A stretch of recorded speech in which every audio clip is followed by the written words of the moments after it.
How easy is it to fix a fight?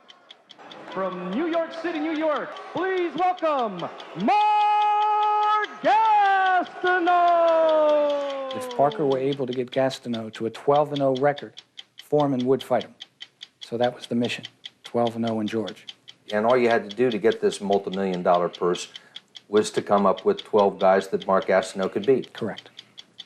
Watch when 60 Minutes on Classic continues. Boxing has been called the red light district of professional sports, a billion-dollar business ruled by what critics call a hierarchy of scoundrels, the powerful promoters who organize the matches, select the fighters, negotiate their purses, and arrange the lucrative pay-per-view broadcast rights. State boxing commissions are supposed to rein them in and maintain the integrity of the sport. But back in 1994, when we first aired this story, most of them exercised very little oversight. A federal law making it a crime to fix a prize fight should have had boxing's crooks and conmen on the ropes, but we found that the fix was in more often than you'd think. Take this fight in Fort Lauderdale, Florida, watched by millions of Americans on the USA cable network. The boxer in white trunks is Randall Tex Cobb, a part-time actor who once fought for the heavyweight championship of the world back in 1982. His opponent in the black trunks is Sweet Sonny Barch. If Barch looks a little overweight and out of shape, that's because he is. Barch had had only 3 professional fights in 7 years before this match, and it didn't last very long. 1 minute and 10 seconds, to be exact. Well, after that, I think we have to cleanse ourselves and get some... The ringside announcer isn't the only one who didn't like the fight. The executive director of the Florida Athletic Commission, Don Hazelton, didn't think much of it either. It was a travesty. I mean, Sonny went out and basically knelt down 3 times to get the fight over with. It was fixed. Yes. Hazelton is one of the nation's few state boxing commissioners who enforce the rules and the integrity of the sport. He attends just about every match held in Florida, overseeing everything from the judges' scoring to the testing of boxers for illegal drug use. It took him nearly a year, but eventually he got Sonny Barch to admit under oath that he'd thrown the fight. That's what this fight was a thrown fight. Barch says fixed fights are more common than most people realize, and he ought to know. He says he's fixed plenty of them, lining up fall guys to help other boxers manufacture impressive winning records. That was my job, is to make sure that some of these guys got wins and there were no chances taken. So you were a fixer? Well, that wasn't the way it started out. You know, that's what it became. Barch told his story not only to the Florida Athletic Commission, but also to Sports Illustrated. And it's become part of U.S. Senate hearings on corruption in boxing, hearings co-chaired by Senator John McCain of Arizona. Anyone who questions the rationale for possible federal oversight of professional boxing's seamy side needs to look no further than the activities of Mr. Parker. Mr. Parker is Rick Elvis Parker, a boxing promoter out of Orlando, Florida, whom Sonny Barch says is the man behind all those fixed fights. Sonny is a liar, and Sonny is a thief, and Sonny's a drug addict. Parker is one of those characters you find only in boxing. A former rock and roll promoter and professional pool shark, he's what investigative reporter Jack Neufeld calls the missing link between boxing and professional wrestling. And that's pretty much what Don Hazelton thinks of him, too. When he shows up, it's worldwide wrestling at its best. It's Barnum and Bailey come to visit you. Con man? Oh, yeah, one of the finest. Parker specializes in promoting heavyweights, especially white heavyweights, who are unlikely ever to win a title fight, but who, according to Parker's former business associate, Rob Russin, are famous enough and hopefully good enough to win a few good paydays. People who he felt, because of their name value or their previous track record, could be resurrected or created into a situation for a big money fight, the white contender. So the idea was to take these fighters, white fighters, set up a bunch of easy fights for them, let them build a good record, a lot of wins, and then eventually get them a big payday fight against someone like George Foreman on television, where they were probably going to get their brains scrambled. Well, there wasn't much concern for the final result, but yes, the mismatches were by design. What did Parker tell you? Find me somebody who Mark Gastineau can beat Or was he saying, find me somebody who will take a dive? Find me someone who'll take a dive. The Fall Guys, when we return. Parker's latest white hope was a former professional football player. From New York City, New York, here is the former All-Pro defensive end for the New York Jets. Please welcome Mark Gastineau. At 6'6" and 260 pounds, Mark Gastineau was big, white, and well-known. To Parker, that added up to a lot of money. That and Parker's connection to the George Foreman camp.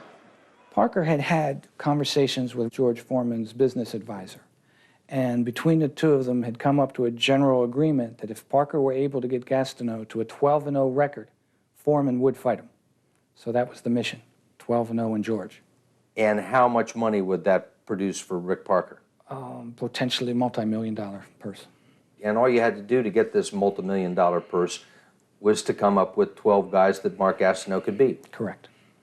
Ah, but that's not as easy as it sounds, because according to just about everyone in boxing, Gastineau's ring skills are, to put it kindly, limited. So Russin says at Parker's direction, he enlisted as Gastineau's first opponent, someone Gastineau was sure to beat, Derek Starfire Dukes, who'd had a few professional boxing matches, but made his living mostly as a professional wrestler. Why a wrestler? Because there is a basic group who have the pin me and pay me attitude. What did Parker tell you? Find me somebody who Mark Gastineau can beat, or was he saying, find me somebody who will take a dive? Find me someone who'll take a dive. You're sure of that? Absolutely. The guy wasn't allowed to throw a punch. He was told to get out of there at the first opportunity. Gastineau charged like he would have if he were attacking the quarterback. They came together in the middle of the ring. He threw a couple punches. The wrestler crossed his arms across his chest, fell straight back, stayed there till the count of 10. Was it convincing? Oh, absolutely. Totally fixed. Total fixed fight. Duke says he met with both Parker and Gastineau before the fight and agreed to take a dive for $600. And what about the knockout punch that lifted his feet several feet above the ground? It was, he says, a classic maneuver he learned in wrestling school. And he showed us how it's done. Okay. Say throw your punch. You're good. I got you convinced, don't I? Very simple. After the Dukes fight, Gastineau stopped his next opponent in Indiana. In Florida, he scored another first-round knockout. His next two victories came against Jimmy Baker and Jimmy Baker, the same opponent knocked out twice in two different states. Then there was his fight in Carthage, Missouri, against Sonny Barch's brother, Kevin, a heavy crane operator who says he was offered $1,000 to take a dive. Like a dumbass, say, yeah, you know, $1,000 in my pocket, you know, go in there and get hit, you know, take a fall. You know, I knew what was going on. Sounded like pretty easy. Yeah. Grand. Yeah, right. Yeah, it's easy money to me. I've been hit before. How much experience had you had fighting before the Gastineau fight? Ballroom. I hadn't had any professional experience, boxing gloves. I'm an untrained person. I went in that totally naked. Mark Gastineau says that all of his fights were on the level, including the one against Kevin Barch. Parker insists he's never fixed a fight and maintains that Rob Russin, Derek Dukes, Kevin Barch, Sonny Barch, Don Hazelton, and others are all lying. These people that are making these accusations about fight fixing are a bunch of low-life scumball pieces of crap. Okay, liars, thieves, drug addicts, or people that are motivated for greed or their own personal desire for gain. They want to harm me, want to destroy me for their own selfish reasons. Parker's plans for Mark Gastineau were destroyed on June 9, 1992, when Gastineau stepped into the ring for his 10th professional fight against someone who knew how to box and wasn't interested in taking a dive. This is what happened.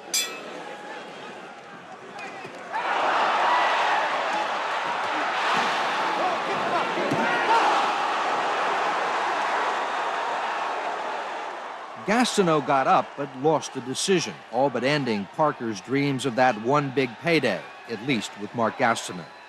How many Rick Parkers are there out there? There are a number of folks like this. You know who the culprit is? We are, the commissions.